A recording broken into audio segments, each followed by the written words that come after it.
Rapat Perhimpunan Dewan Keuangan Kota Banda Aceh dalam rangka pelaporan pada anggaran berada dengan kebijakan umum dan kebijakan anggaran sementara Perubahan APBD Banda Aceh tahun anggaran 2024 dengan resmi dan terbuka untuk menyampaikan apresiasi dan penghargaan kepada saudara PD Wali Kota Banda Aceh beserta segenap jajarannya yang telah mengajukan rancangan perubahan kebijakan umum anggaran atau PUA.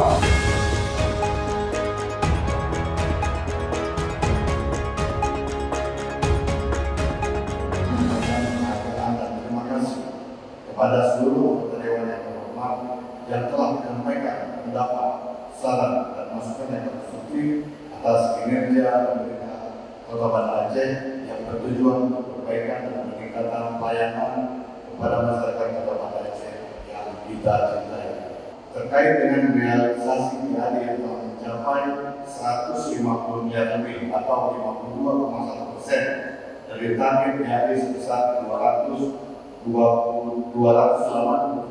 miliar lebih yang mempunyai keterkaitan dengan realisasi belanja pada seluruh BPD.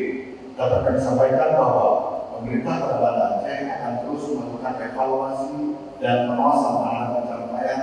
realisasi dan target PAD yang telah ditetapkan, sehingga belanja tersebut pada PAD dapat direalisasikan sesuai dengan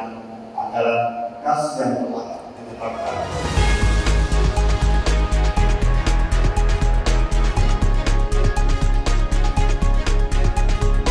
Artinya, dengan mengucapkan Alhamdulillahirabbil alamin, rapat paripurna Dewan Perwakilan Kota DPRK Banda Aceh rangka penyampaian jawaban paripurna Banda Aceh terhadap laporan DPRK Banda Aceh tentang Ketua BPS Sertifikat Pertahanan Banda Aceh anggaran 2024 dan penandatangan MOU